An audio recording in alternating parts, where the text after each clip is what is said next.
Oi pessoal, bem-vindo ao nosso canal Esse Tal de Carbono. Eu sou a Francine, a host desse podcast, e hoje eu tô aqui com o Daniel Hein. Daniel mora aqui na Austrália e ele trabalha numa empresa que se chama Informática. É uma empresa líder mundial em gestão de dados e o Daniel é chefe de arquitetura de dados. Hoje a gente vai falar sobre esse assunto, que é um assunto um pouco difícil de entender para mim, que não sou da área de TI, mas que vai ser muito interessante entender o papel da automatização de dados, sustentabilidade ESG, e o Daniel, né, é expert nesse assunto, vai poder explicar um pouco mais pra gente. Então te apresento um pouco mais, Daniel, e um prazer te ter aqui hoje nesse papo. É um prazer, é uma honra estar aqui hoje, Francine. Obrigado pela oportunidade. Como vocês ouviram, meu nome é Daniel, eu trabalho para uma empresa que tem um nome em português, Informática, mas é uma empresa americana, com sede em São Francisco. Eles são líderes mundiais em gestão de dados, várias soluções para coleta de dados, integração, a limpeza de dados, governança de dados e assim por diante. E a gente tem uma presença bem grande nas maiores empresas do mundo. Se considerar as 10 maiores empresas do mundo, 9 são nossos clientes. Ou as 100 maiores empresas do mundo, 85 dessas empresas são nossos clientes. Enfim, empresas que as pessoas interagem todos os dias, Apple, ou McDonald's, ou Nike, são nossos clientes. Então, enfim, eu vou compartilhar um pouco do que a gente está fazendo, como a gente ajuda essas empresas na gestão de dados e também na gestão de dados de sustentabilidade. Okay? Vamos entender um pouco mais. Tu tinha comentado também a meta, então a gente às vezes não tem nem ideia, né, do que está por trás. E eu acho que a gente pode começar com um assunto que a gente estava conversando antes, né, de iniciar o podcast, que é o papel da administração dos dados de sustentabilidade dentro de uma empresa. E inicia para a gente, assim, o que acontece com esses dados, como é que é esse mundo dos dados e o papel, né, de pessoas, do profissional que entende sobre isso para fazer essa coleta e reportar, né, apresentar relatórios de ESG. Eu costumo falar que se você não tiver uma estratégia de gestão de dados, você não tem uma estratégia de ESG, ou de sustentabilidade. Por quê? Pense em todos os fatores que são importantes para relatórios de ESG. Você tem a parte de environment, você tem, por exemplo, a parte de waste management, ou gestão de lixo. Você tem a parte de consumo de eletricidade, consumo de água, a parte de emissão de carbono. Enfim, tem vários fatores apenas na parte de ambiente, de environment. A parte social tem vários fatores também. A gente chama de fatores sociais, né? Qual é o impacto da empresa nas comunidades que ela interage, com os empregados, com os clientes e assim por diante. A parte de governança com investidores, a governança de dados. Eu estou usando dados dos meus clientes, como eu estou tratando esses dados? Eu estou expondo dados pessoais, eu estou segurando esses dados da maneira correta, enfim. Se você não tem uma estratégia de gestão de dados, vai ser muito difícil você ter uma estratégia para reportar nos fatores de sustentabilidade, de ESG. E como é que entra aí agora o profissional que entende, né, essa automatização de dados? Explica pra gente no mundo real, assim, como é que acontece quando o cliente vem, conversa com vocês e vocês começam essa arquitetura de dados. Uma coisa que a gente vê muito é a complexidade de pegar os dados de ESG. Pense apenas em emissões de carbono. Tá. A gente trabalha, por exemplo, com empresas como a Meta, Facebook, ou a BHP, que é a maior mineradora do mundo, que, na verdade, é dona da Vale, né, no Brasil. Pense na BHP, por exemplo. Eles têm tratores, eles têm caminhões, eles têm as emissões de carbono dos funcionários que vão para a empresa todos os dias, ar-condicionado dos escritórios e assim por diante, das mineradoras. Então, tem milhares de sensores apenas monitorando emissão de carbono. Mas tem que coletar esses dados. Às vezes tem coletado de um sistema, às vezes de um sensor. Então esse é o primeiro passo. A coleta, que muitas vezes é feita manualmente. Alguém tentando ir lá naquele sistema, extraindo o dado manualmente, colocando na planilha e depois tentando integrar esses dados. Então esse é o primeiro passo. A gente identificar onde os dados estão e coletar os dados. É a parte que a gente chama em inglês Data Integration ou integração de dados. Tá. Depois disso, tem o segundo passo, que é a parte da limpeza dos dados. Um outro exemplo, digamos a parte de eletricidade. Você pode ter alguns recibos de eletricidade que são em kilowatts. Umas fábricas da BHP talvez tenham aquele consumo de eletricidade em gigawatts. E agora eu quero pegar toda essa informação de consumo de eletricidade e colocar num só lugar. Mas um está vindo com kilowatts, o outro a gigawatts. Eu preciso fazer a parte de padronização, ou standardization desses dados, que aqui é a parte de limpeza de dados. Outro exemplo é você remover anomalias. Você tem um sensor de emissão de carbono e todo dia ele está dando, sei lá, um valor estável. Aí um dia está 30 vezes maior. Pode ser uma anomalia. Então a gente tem que fazer aquela limpeza. Esse dado aqui a gente não vai considerar, porque foi alguma coisa errada com o sensor. Então, toda essa parte de limpeza de dados é muito importante para quando você for criar o seu relatório, os dados estarem precisos. Entendi. Entendeu? Entendi. E aí vai assim por diante. Dei exemplo de a parte de eletricidade, de emissão de carbono. Cada fator de ESG vai ter diferentes pontos de extração de dados. E aí você vai ter, em algumas empresas grandes, centenas, milhares de lugares para você extrair esses dados. Mais uma vez, a coleta é um ponto bem complicado. O segundo é você fazer com que esses dados sejam precisos, sejam bem limpos e possam ser confiáveis. Faz sentido? Entendi. Faz sentido. Agora eu vou fazer perguntas assim bem básicas no meu contexto de análise disso para te poder me explicar. Sim. Vamos supor, a informática trabalha com empresas grandes, né, que tem outras empresas no mundo todo.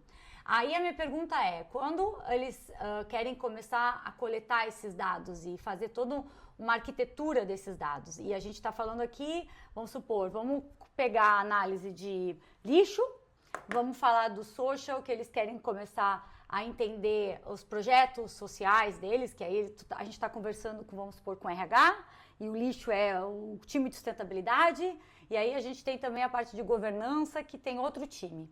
E o que eu vejo muito é que às vezes não existe essa conversa entre esses times e cada um tem os seus dados. Como é que é esse start, né? Como é que inicia essa conversa para vocês começarem? Porque quando tu fala a palavra arquitetura, eu entendo assim, vamos criar, né, blocos para entender a arquitetura e como a gente vai trazer esses dados para a gente coletar. Então me explica bem, analisando o papel da pessoa de TI, do profissional. Como começar? Como começar, porque a gente também está falando de muitas pessoas aqui que trabalham, né, com tecnologia e daqui a pouco nunca pensaram que podiam trabalhar com sustentabilidade, com ESG. Então explica um pouco, uma visão geral. Você falou algo bem interessante, a parte de blocos. Uma analogia que eu uso, a parte de Lego, blocos de Lego. Então, para você administrar dados de sustentabilidade, ESG, você vai precisar de várias soluções. Uma que eu nem comentei ainda é a parte de governança dos dados. Por exemplo, você tem um relatório e você pode estar usando várias ferramentas ou criando um relatório manualmente. Mas relatório você pode mandar para o governo ou para uma agência que vai validar esses dados. Você tem que provar de onde esses dados vieram, entendeu?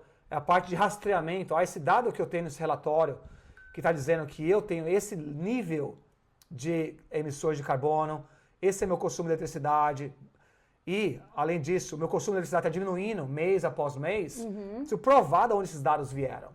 Em inglês a gente chama de data lineage, mas é a parte de rastreamento dos dados, a governança dos dados. Então, para você ser compliant, você poder provar para o governo, para seus clientes, para seus parceiros, que esses dados são válidos, podem ser confiáveis, você tem que provar de onde esses dados vieram, da parte de governança. Enfim, a gente já falou aqui da parte de coleta de dados, que você pode ter dados em várias ferramentas, vários sistemas. Isso. A gente tem a parte de limpeza dos dados, tem a parte de governança dos dados. você precisa de várias soluções. Você falou de blocos. O que a gente oferece para clientes, e você não precisa usar a solução da informática, você pode usar outras soluções. Claro. São blocos, ou seja, você pode começar de uma maneira bem pequena. Você seleciona quais são os fatores que impactam de uma maneira mais profunda o meu negócio, os meus empregados, os meus clientes. Para uma empresa pequena, talvez seja a parte de como administram a gestão de lixo, ou a parte de consumo de eletricidade, não é tanto a parte de emissão de carbono. Você seleciona aquele fator e você, de uma maneira bem focada, você começa a pegar os dados apenas relacionados àquele fator. Por exemplo, eletricidade. E aí você limpa esses dados, aí você cria as KPIs. Daniel, quando tu fala limpar os dados, o que isso significa? Você implementar regras de validação dos dados. Então, você está pegando os dados dos seus sistemas, ou de pessoas, ou de sensores.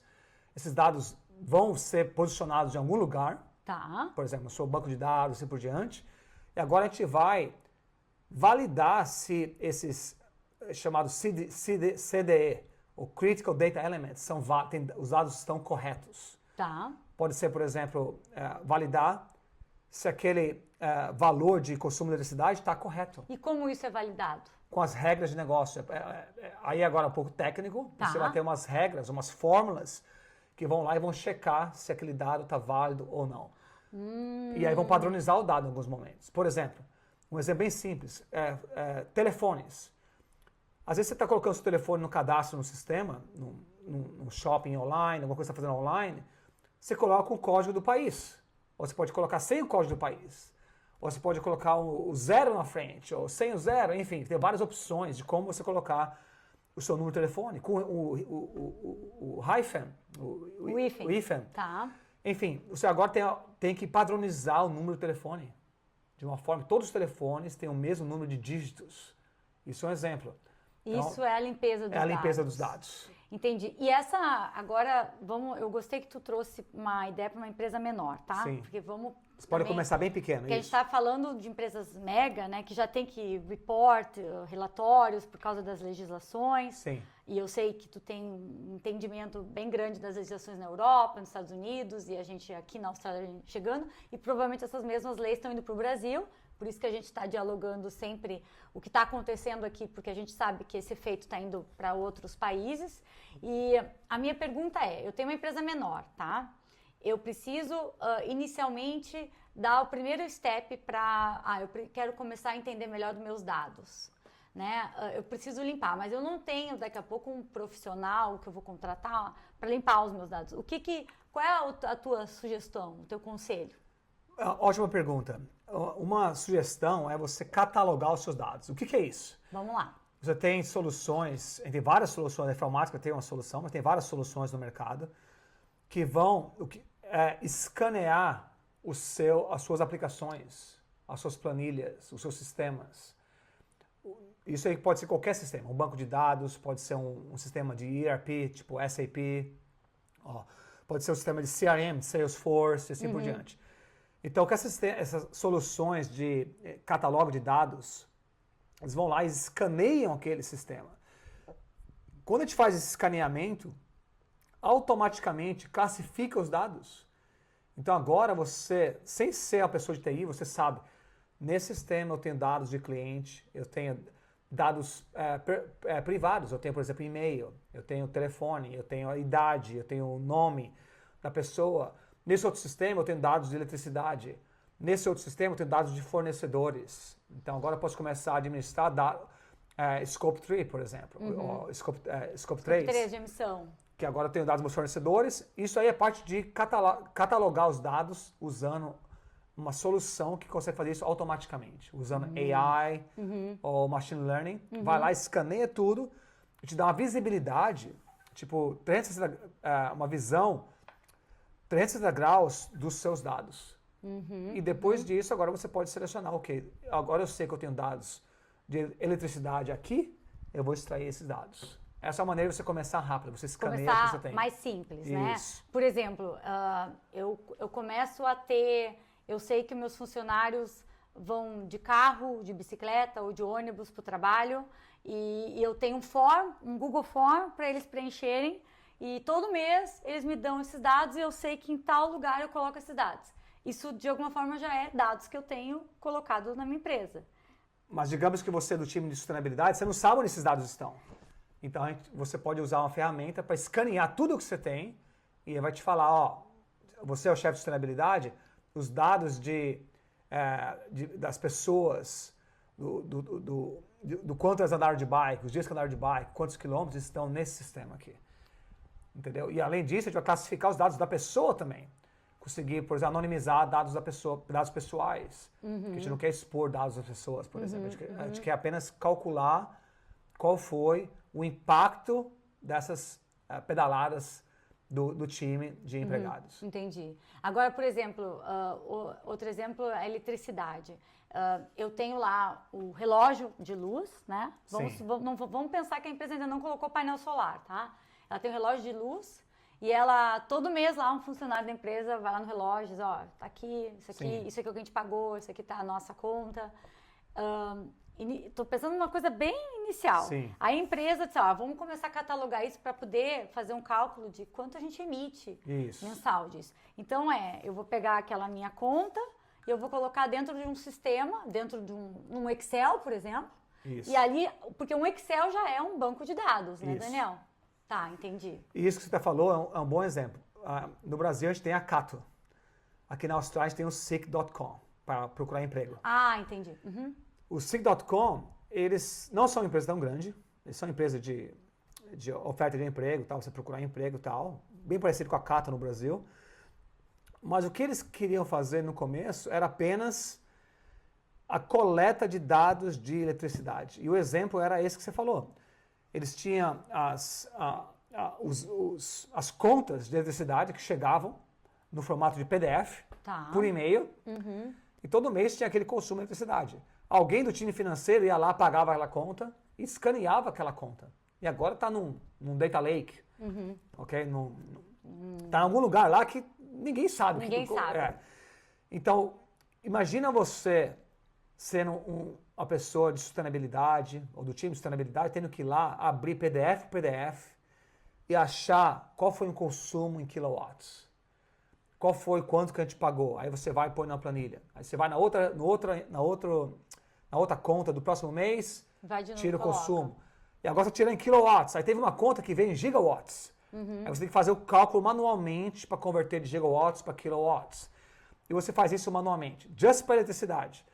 Aí agora você vai ter que pegar esses dados, você pegou os dados manualmente, colocou na planilha, e você vai ter que agora, obviamente, implementar suas KPIs e depois reportar.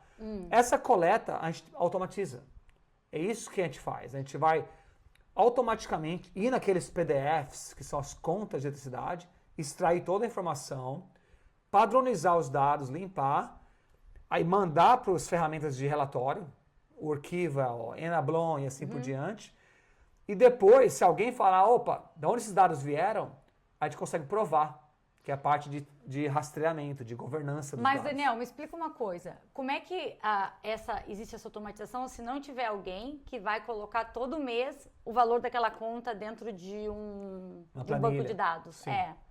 Então, isso daí é a parte de integração de dados. É uma ferramenta que tem a capacidade de ler todas essas contas, arquivos de PDF que estão nesse servidor, agora sim. nesse banco de dados. Entendi. Então a ferramenta vai lá automaticamente, conecta, pega essas 1000 contas. Ela é tipo uns olhos que faz isso. Entendi. E aí você vai configurar ela vai falar assim, ó, vai lá, pega todos esses arquivos que a gente tem lá. Para cada arquivo que você achar, você vai nesse lugar, você vai pegar o consumo, o valor, a data, e agora a gente pega tudo isso em minutos, tem todos os dados num lugar centralizado, que a gente chama às vezes de ESG Data Hub. Entendeu? Então, é um repositório central de dados. Ok, entendi.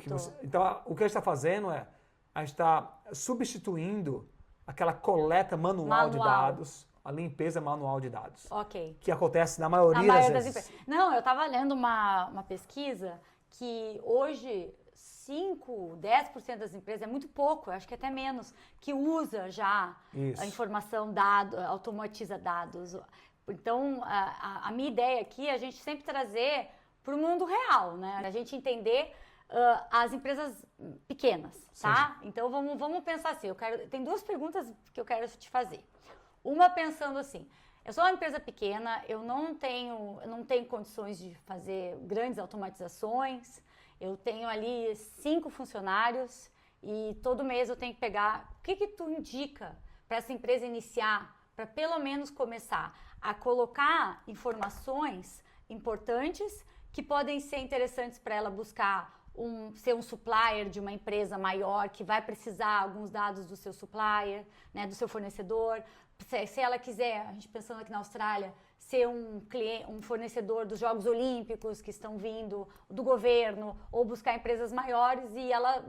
eu preciso começar a me preocupar com isso. Qual é o teu start, assim? Uma coisa é você automatizar essa coleta. Você não precisa usar uma ferramenta. Se você tiver uma maneira de você implementar uma solução com um dos seus desenvolvedores, por exemplo, seus engenheiros de dados, mas eu não tenho desenvolvedores na minha empresa. Você ser dependente de processos manuais vai fazer com que você tenha resultados não tão eficientes. Vou dar um exemplo. Tá. Eu quero monitorar dados de, mais uma vez, eletricidade, consumo de eletricidade. Se eu estou fazendo uma coleta manual, quando a conta de luz chegar, eu vou lá, vou pegar quantos quilowatts, o preço que eu paguei, foi menos que mês passado ou não? Foi mais. Eu vou ser sempre reativo. Eu nunca vou ser proativo.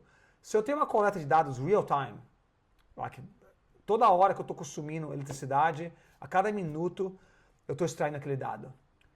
Então, digamos que o consumo de eletricidade subiu agora, meio-dia, o consumo subiu 30%.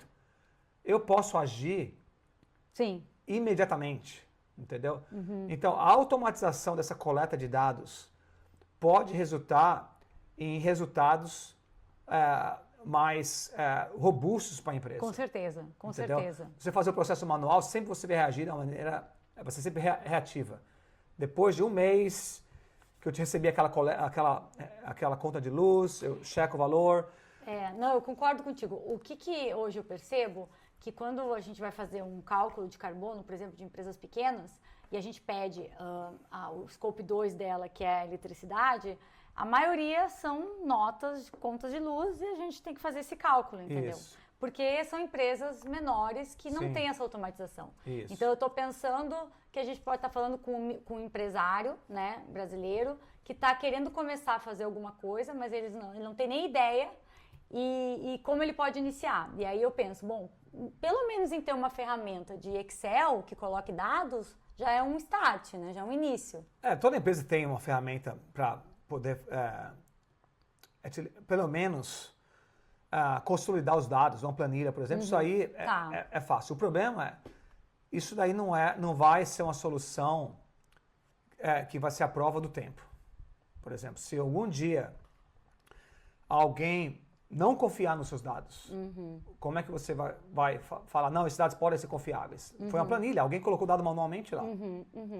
Então tem o risco da reputação da empresa, tem o risco do dado não estar limpo, não está preciso, porque você não teve uma automatização da limpeza do dado. Sim. Tem o risco do dado estar incompleto, porque você pegou apenas, alguém faltou na empresa 2 dias, não pegou, aquela pessoa não coletou os dados. Por isso que a automatização é importante. Não dá para você automatizar tudo. Pense no que tem mais impacto para o negócio. Isso. Entendeu? Para a experiência do cliente ou para os empregados, por exemplo. E até empresas grandes, mas empresas pequenas também, identificaram que você reportar os dados de ESG resultam em mais lealdade, com certeza, em retenção de talento, na moral de empregados. Por exemplo, eu me sinto mais feliz em trabalhar na empresa que tem o foco de sustentabilidade social, de meio ambiente, de governança e assim por diante. E não apenas isso, quando você começa a mostrar que você tem uma posição altruística, que você está tentando fazer o certo, eventualmente vai resultar também em aumento de vendas. Com certeza. Porque você vai atrair mais clientes e mais investidores também. Essa empresa aqui é uma empresa que tem uma posição de mercado que é long term. Não é um negócio só quero ganhar dinheiro hoje e acabou. Eu quero ter um negócio que é sustentável. Entendeu? E aí, assim, resultando em mais gente querendo investir na minha empresa. Então, é um investimento que no começo as pessoas falam, não quero investir em automação, em solução. Pense naquele fator que vai ter maior impacto interno e externo, entendeu? E que você vai conseguir provar para o negócio, se eu investir esse valor, esse vai ser o retorno que eu vou atingir. Com certeza. Entendeu? Isso dois análises interessantes que tu falou. Uma é da empresa, criar credibilidade, porque se ela mostrar, eu estou colocando os dados, é isso aqui, se ela entrega um relatório e tu diz, mas foi a empresa mesmo que fez esse relatório. Isso. Então, uma das coisas que eu faço quando eu tenho uma empresa, eu começo uma consultoria, eu sempre digo assim, um dos primeiros passos é você tem que pegar pessoas externas para analisar a sua empresa. Você não pode analisar, até porque você não é um profissional da área. E a automatização, eu acho que ela vai para os próximos passos de crescimento da empresa, depois que ela está aberta a ter uma consultoria e começar a querer se enxergar de outra forma, dizer, onde está errado, ou não é onde está errado, qual é o caminho que eu estou indo, que eu tenho que mudar, ou como eu começo a construir um caminho novo. E eu acho que aí a automatização, dependendo do tamanho da empresa, ela é já um próximo passo. Sim, uma coisa que as empresas podem começa com o processo, o framework de SD, qual que vai ser o foco da empresa? Vou focar nesses fatores. Você vai identificar os seus stakeholders, as pessoas que são responsáveis pela administração dos dados, pela coleta dos dados desses fatores. Quais são as KPIs? Tudo isso aí pode ser feito antes de você automatizar nada. Sim. Entendeu? Sim. Então, agora eu identifiquei onde estão meus dados, quem são as pessoas que vão me ajudar na coleta desses dados, quais são as KPIs, eu quero reduzir meu consumo de eletricidade em 10%, em 20% ou 30%. Quais são as informações de outras empresas da mesma indústria? Isso, benchmark, muito entendeu? Importante fazer. Então, tudo isso daí pode ser feito antes da automatização. Mas, depois que você fez framework, vai demorar um tempo. É importante você pensar em como você pode automatizar esse processo. Por quê? Se você está tendo a coleta de dados manual e alguém está lá preenchendo na planilha, isso é basicamente você falando, isso é meu consumo de eletricidade. O que é mais confiável? Dados ou você falar alguma coisa? Entendeu? Isso aqui é fato. Esse dado que eu tenho nesse relatório veio daqui, foi processado dessa forma. E, ao invés de uma pessoa ler um PDF, colocou o dado na planilha e relatório. Isso é alguém falando alguma coisa. Entendi. Então você tem que provar aquilo. Sim, com certeza.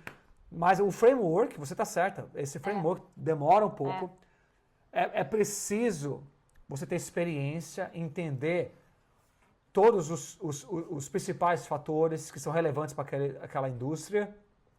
É preciso você entender quais são as agências, as rating agencies, quais são as soluções de relatórios, de SD. Então, tem várias variáveis lá que são importantes, que você tem que identificar antes de você automatizar alguma coisa. Eu vou dar um exemplo até de uma empresa que a gente trabalhou, que eles queriam começar a ver se eles estavam tendo redução de lixo, e uma das formas bem simples que a gente falou com o pessoal do RH da empresa, que não tinha um Head Sustainability, era, todo mês vocês peçam para a empresa que está vindo coletar o reciclável e o lixo orgânico, mandar para vocês um relatório desses dados.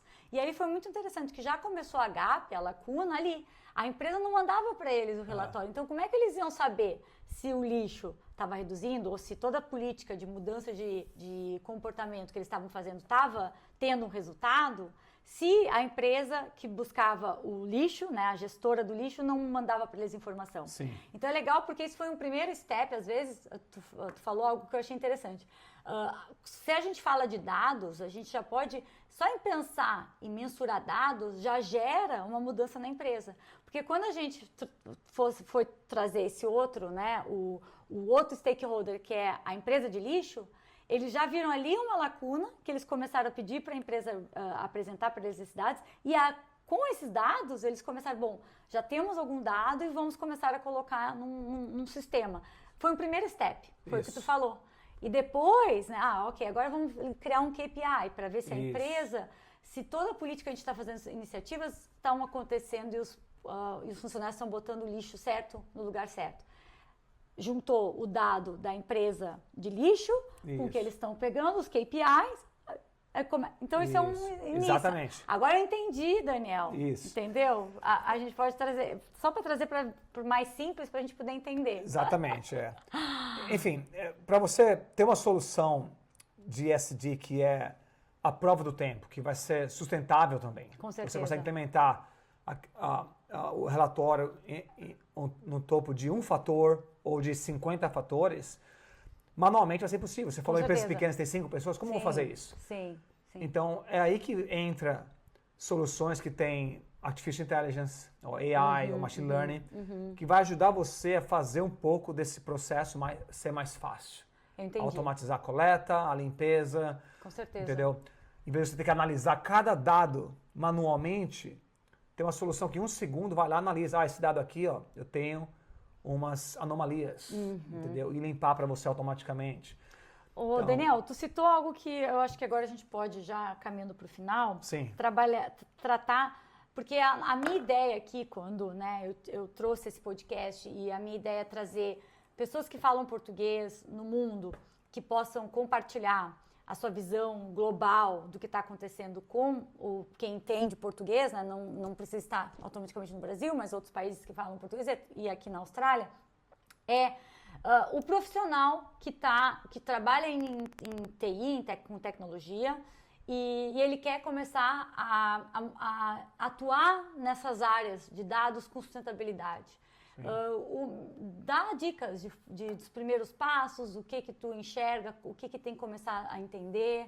Vamos pensar agora que tu está falando com alguém que é da tua área e tu quer trazer um pouco do que tu está vivendo, o que tu faz. A primeira dica é entra no nosso website, no site da informatica.com e dá uma olhada lá em tudo que a gente tem em relação a ESG. Tem vários vídeos, tem demonstrações, tem muitos artigos que explicam quais são os processos, os fundamentos de gestão de dados para ESG. Isso é o primeiro passo. Tá. O segundo é onde você tem mais afinidade. Você tem mais afinidade em integração de dados. Tem muita gente que trabalha com integração de dados, pegando dados de sistemas para a parte de análise, de business intelligence, por exemplo. Então você pode focar nessa parte de integração de dados para ESG. Se você é uma pessoa mais, um gestor de dados, você pode focar mais na parte de governança dos dados de ESG. Eu quero classificar os dados, eu quero provar o rastreamento, eu quero limpar os dados, eu quero criar as regras de validação dos dados. Enfim, depende mais da onde você está na sua carreira hoje. Se você estiver na parte mais técnica ou de data engineering, ou na parte de integração de dados, foca na parte de coleta e você vai conseguir fazer muito nessa área. Se você é mais uma pessoa mais data steward ou gestor de dados, a parte de governança desses dados de ESG vai ser uma área que você pode ajudar bastante.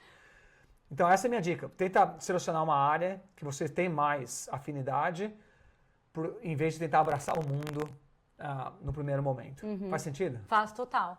E a minha outra pergunta dentro disso é, eu estou numa empresa, trabalho com a parte de dados, mas dados, como tu enxerga que pode ser a abordagem desse especialista já dentro de uma empresa que quer ter daqui a pouco uma mudança dentro do papel dele na carreira, de puxar esse assunto de, quem sabe a gente começa a trazer dados. Como é que tu enxerga isso, assim, dentro de um profissional de tecnologia?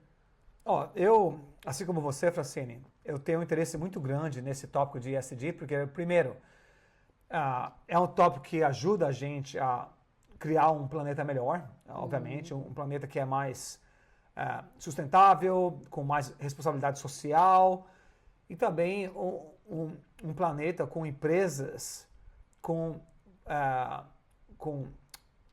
governança correta, por exemplo, aquela diversidade, um comprometimento com o tratamento de dados de clientes ou de funcionários e assim por diante. Então, é uma área que eu tenho uma paixão, um interesse bem grande, não tanto quanto você, mas eu sei que você é uma exceção, mas é uma área bem interessante para se trabalhar. Uma sugestão que eu tenho começa a entender o que está sendo implementado na sua região. Se está no Brasil, quais são as leis que estão sendo introduzidas? Essas leis, com certeza, vão pedir algumas coisas das pessoas de TI, dos times de sustentabilidade, em relação a relatórios, por exemplo, em relação a comprovar de onde esses dados vieram, ou a coleta de dados, como é que vai ter da onde vai vir esses dados, enfim, entendendo as leis que estão sendo introduzidas pelo Banco Central ou pela Bolsa de Valores, assim por diante, é uma área boa para começar. Que agora você entende a lei e você sabe, ok, as empresas vão precisar implementar esse tipo de processo, esses frameworks. E aí você consegue, no seu próprio tempo, da maneira devagar, se você quiser, começar a se atualizar ao que é necessário para você poder address ou executar essas leis. Sim, entendeu? sim. Você conseguir implementar soluções que vão ser responsáveis para dar os dados corretos para o governo ou para as agências responsáveis em monitoramento de fatores de ESG. Mesmo, né, se a empresa ela é uma empresa pequena, mas ela fornece para empresas grandes, como tu mesmo vê, Sim. esses dados delas são importantes para a grande, né? Por isso que é importante a empresa pequena entender qual o papel dela nessas leis que estão sendo introduzidas. Se a empresa é uma empresa pública, está na Bolsa de Valores, provavelmente ela já tem que reportar. Com certeza. Em ESG. Se ela é uma empresa menor, mas ela fornece serviços para uma empresa grande, provavelmente tem alguns dados que ela vai ter que reportar para essa empresa grande, para poder continuar fazendo negócio com ela. Então, essa análise da regulação da região que você está trabalhando, você está, por exemplo, vendendo produtos para a Europa, você tem que entender qual que é o seu papel em relação a ESG para a Europa, ou para os Estados Unidos, ou no Brasil e assim por diante. E cada vez mais vai precisar de profissionais de tecnologia, né, preparados para também esse tipo de carreira, né? Com certeza. Como eu falei antes, se você não tiver uma estratégia de administração de dados, a sua estratégia de sustentabilidade vai ser um pouco danificada. Com certeza. Entendeu? Com Você certeza. tem que pensar como é que eu vou administrar meus dados. Como é que eu vou conseguir pegar meus dados from a origem até o destino e implementar o processo que faça com que a coleta seja robusta, a limpeza, remover a anomalia seja perfeita e consiga provar ao longo do tempo que esses dados que eu estou reportando vieram desse local, que é a parte de governança de dados. Então, esse framework precisa ser estabelecido. A solução que você vai usar tem várias opções. Entendi. Pode ser, às vezes, processos manuais, pode ser Sim. código, pode ser informática, mas você tem que ter esse framework.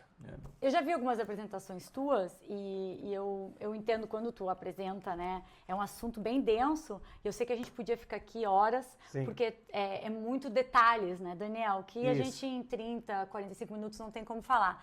Mas, para mim, eu acho que a gente já conseguiu abrir um pouco esse leque dessa discussão e agora eu estou cada vez mais entendendo essa arquitetura dos dados e o bloco dos Legos eu não vou mais me esquecer. Ficou O bloco do Legos, voltando um pouquinho lá rapidinho, é aquela opção, aquela analogia de você começa pequeno, você não precisa pensar na governança, na limpeza. Primeiro eu quero a coleta. Eu quero automatizar a coleta dos dados das minhas contas de eletricidade. Então agora eu tenho um processo todo dia, toda hora vai lá e conecta com o meu fornecedor de eletricidade e pega os dados. Então eu estou monitorando o consumo de eletricidade a cada hora. Automatizei aquilo. Entendi. Segundo, agora eu quero limpar. Então começa pequeno. E isso cria uma credibilidade frente, né, Sim. aos clientes, né? Porque certeza. são dados que realmente não são dados aleatórios, são dados que estão automatizados, né? Eu tive um exemplo pessoal, a última história que eu vou contar hoje. Eu tive um cano na minha casa que estourou. E ele estava no meu jardim lá e estava vazando água por 2 meses, eu acho. A minha conta de luz veio $600. Nossa. Em reais, sei lá, seria uns R$2.000. E a tua água com excesso, né, também, de água. Foi isso. a luz e a água que veio? Não, foi só água. Água. Então foi uns R$2.000 de conta de luz, quando eu pago normalmente R$500 no máximo, Tá. entendeu? Enfim. Dólares, né? Você tá falando de dólares. Dólares foi $600 na conta de entendi. água. Enfim. Essa conta de água, eu só descobri o vazamento 3 meses depois, porque a conta de água na Austrália vem a cada 3 meses. Se eu tivesse uma automatização do monitoramento do meu consumo de água, canos. do meu consumo de água, Sim. com a empresa que me dá a água, eu monitorando aquela água a cada segundo, a cada hora, assim que o consumo subisse, eu poderia, deixa eu chamar um encanador para checar o que está acontecendo. Entendi. Mas apenas após 2 meses daquele vazamento, que eu recebi aquela conta de água, que eu percebi, algo está errado aqui. Eu estava pagando R$500 a cada 3 meses, agora eu paguei R$2.000. Veio R$2.000. Entendi. Essa é a parte que a gente automatização. pode melhorar. Se você automatiza aquela coleta de dados, você pode agir da maneira mais Sim, rápida. É uma forma da gente já se prevenir. Isso. E senão a gente só recebe o problema depois de um tempo, a Isso. gente Aí já é muito previne. tarde. Exatamente. Entendi. E foi muito tarde para mim. Muito boa. Vamos lá, deixa eu só ver que está tudo bem, a gente finaliza. Tudo indo bem. Vamos lá, então. Bom, Daniel, então assim, eu podia ficar horas aqui porque eu sempre aprendo muito contigo quando a gente fala de dados, de arquitetura. Eu acho que é tão interessante porque a gente, de alguma forma, se conheceu linkando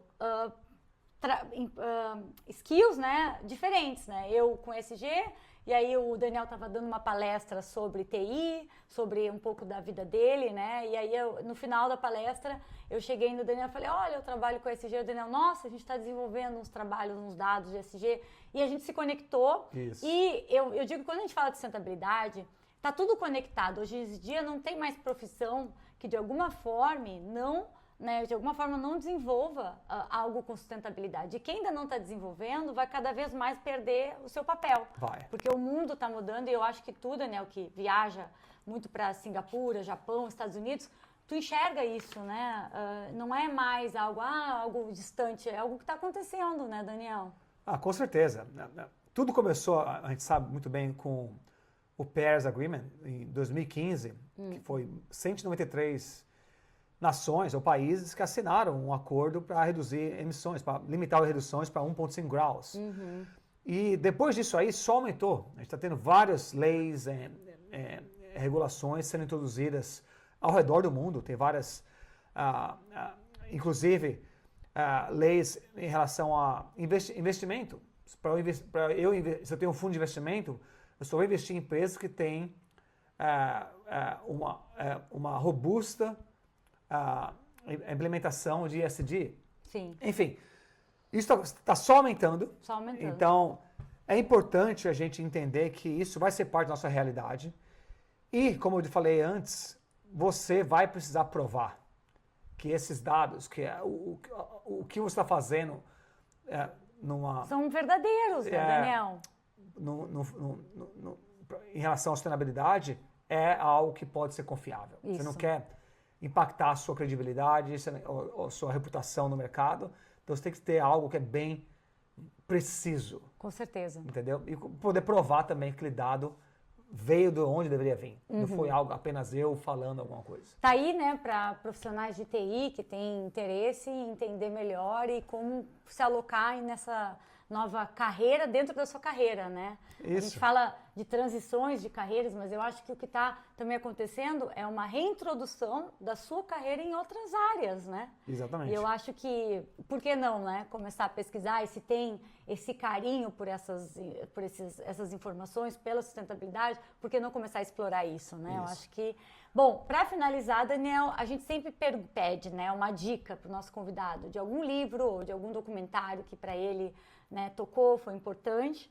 E também a análise de o que é ser uma empresa trailblazer, né, que é pioneira. Sim. Então eu queria te pedir 2 sugestões de um livro, documentário e também um conselho. O que tu enxerga que é ser uma empresa pioneira hoje, né, quando a gente está falando de sustentabilidade, ESG? 2 livros que são livros de cabeceira. Um é Thinking Fast and Slow, Daniel Kahneman. Ele ganhou um Nobel Prize, se não me engano, de economia. So, Thinking Fast and Slow, é pensando devagar e rápido, em português. É um livro que eu adoro, é um livro bem grande, mas enfim, é um livro que eu adoro. O outro é Good to Great, from Jim Collins. Okay. Esse livro tem um conceito de flying wheel. Flying wheel é mais ou menos uma roda bem grande, que você começa empurrando, aos poucos ela vai, aos pouquinhos rodando, aí você vai empurrando mais, ela começa a pegar um pouco mais de velocidade. E quando ela pega a velocidade, ela não para mais. E essa analogia para a parte de ESG. Você começa devagar e no começo é bem difícil. Onde eu começo? Você começa empurrando aquela roda e no começo é muito difícil de você fazer aquela roda se movimentar. A partir do momento que ela consegue pegar aquele momento, aquela velocidade, aí ela não para mais. Que agora é a inércia, né? Ela começa a rodar e aí você não para mais, você começa a ver resultados com os clientes, com os seus empregados, com investidores e assim por diante. Então, esse dia é mais ou menos isso. Então, esse livro, Good to Great, ele fala de empresas, CEOs, que se diferenciaram, porque eles tiveram aquele foco numa ideia que muitas pessoas achavam que não era uma ideia boa, mas eles focaram naquela ideia e ao longo do tempo eles provaram que eles forneceram resultados muito acima da média, com aquele foco, entendeu? Esse foco vai me retornar resultados positivos. Enfim, Nossa, é um livro adorei, eu já quero ler isso um aqui. livro que é bem interessante. Nossa, e sustentabilidade é isso, né? Você É começar pequeno, enxergar, com aquele foco, enxergar o long term. ter uma visão. Exatamente. E um Trailblazer, o que tu enxerga que é uma empresa pioneira? Trailblazer é aquela empresa que entende que focar em ESG não é apenas você ter maiores lucros. É você ter também a possibilidade de criar uma marca maior, entendeu? De você criar um impacto maior. Um impacto não apenas um impacto em relação ao meio ambiente, um impacto social, entendeu? Um impacto em relação a minorias, por exemplo. Um impacto em relação a ter mais diversidade na sua empresa. Você consegue ser uma empresa que não apenas pode ter um lucro maior, uma empresa que as pessoas querem trabalhar, as empresas querem interagir com você, entendeu? Então isso é um Trailblazer. Um exemplo é a Starbucks. A Starbucks é uma empresa grande, mas eu estava no Japão à época, em Tóquio, e eu fui numa loja da Starbucks lá, no coffee shop, que foi a primeira loja da Starbucks que era completamente sustentável, na Ásia. Essa loja, você entra lá, tudo é sustentável. A eletricidade é totalmente sustentável, é painéis solares, a água que eles consomem da chuva, eles têm filtros. Os copos descartáveis, ele tem coleta de copo descartável nas estações de metrô em Tóquio. Enfim, você entra nessa loja, tem displays, televisões, mostrando o quanto eles economizaram em relação ao consumo de eletricidade, ou de água, ou de lixo, e assim por diante. Dados. Ou seja, você entra naquela loja e se sente bem. Olha só. E eles começaram a fazer isso na época que não tinha regulação, que não tinha lei. Era só querendo mostrar, esse é o nosso papel. Nosso papel, a gente não quer ter um impacto negativo no ambiente, ou no Japão, e assim por diante. Enfim, é um Trailblazer que fez isso muito antes das leis, muito antes do termo ESG ser um hot topic. E hoje ser pioneiro, a empresa, eu sempre falo também para as empresas pequenas, que é pensar, né, que é o que tu falou, numa visão mais ampla da empresa, deixar uma marca. Isso. Né, é uma marca pessoal, uma marca de um brand, porque a empresa ela é um CNPJ, mas são pessoas. Exatamente. E como vou deixar essas marcas? Assim como nós, como pessoas, né? Como a gente quer deixar a nossa marca? O que a gente quer, de alguma forma, ser lembrado com nossas relações de amigos, filhos, pais? Eu acho que é isso, é deixar marca. E uma empresa não deixa de ser uma pessoa com um CNPJ querendo deixar uma marca, né, Daniel? Eu acho que... Com certeza, absolutamente. E o impacto, ele cresce exponencialmente. Total. Por exemplo, você Total. é uma empresa que tem esses valores, você tem essa filosofia de ser sustentável, você não só tem aquela marca robusta, mas você também ensinando as pessoas que interagem com você do valor disso. Então agora a pessoa vai em casa, ela vai pensar duas vezes em relação ao consumo dela, ao impacto dela na sociedade em geral. Enfim, o seu impacto pode ser muito abrangente, não vai ser só naquela empresa. Então esse é o fator positivo de você começar a mover essa flying wheel tá do aí, livro ó, Good to Great. Good to Great, adorei, porque tá tudo, né, tá tudo linkado, integrado com o que a gente está falando, né? Dados não deixam de ser informações que a gente integra. A gente falou de algo, né, que a gente linkou o assunto de ESG com um livro, né, que para ti te marcou e eu já tô louca para ler. A ideia desse podcast, dos podcasts desses convidados que eu tô trazendo, eu sempre falei que eu queria compartilhar tantas pessoas interessantes que estão no meu ciclo, que são pessoas experts em suas áreas, que trabalham em empresas multinacionais, globais, que estão, né, num cargo de liderança e que trazem conhecimento, porque eu acho que tudo é a gente aprender, a gente conhecer. E papos, às vezes, que eu tenho com o Daniel, eu digo, a gente tem que gravar, a gente tem que compartilhar, porque isso não deixa de ser também ser sustentável, a gente pensar nas gerações de agora, mas nas futuras. E esse papo é um papo que a gente deixando gravado, ele impacta pessoas, né? E quantos anos isso vai impactando outras pessoas? Então, a ideia é a gente educar e a gente trazer pessoas no mundo todo que falam português, que tem muita gente muito boa no Brasil e fora do Brasil, fazendo coisa muito legal, e a gente compartilhar conhecimento. Então, Daniel, muito obrigada, né? A gente está na semana de Natal, todo mundo na correria, o Daniel também na correria, mas ele teve um tempinho para vir aqui e compartilhar algo que é um bem, que eu digo, mais precioso que a gente tem, que é o tempo e o nosso conhecimento. Então, muito obrigada, Daniel. Muito obrigado, Francine, pela oportunidade. Eu agradeço muito mesmo. Obrigado pelo seu tempo. Se você assistiu até o final, ouviu a gente até o final, agradeço muito o seu tempo e a sua participação. E, por favor, conecte com a gente. Sim, eu vou deixar o teu LinkedIn, vou deixar os nomes dos livros. E subscribe, né, gente? Se inscreve no canal, tem um sininho. No Spotify também. Segue a gente no Spotify, no YouTube, que quanto mais pessoas seguindo, mais pessoas dando like, mais a gente espalha. E a ideia é espalhar conhecimento aí por esse mundo afora. E compartilhe o seu feedback, né? Se tiver alguma opinião, alguma sugestão pra gente, por favor, compartilhe. A gente também quer aprender. E seria legal conectar com vocês também. Obrigada, muito obrigada, Daniel. Tchau, gente, até a próxima. Tchau, tchau.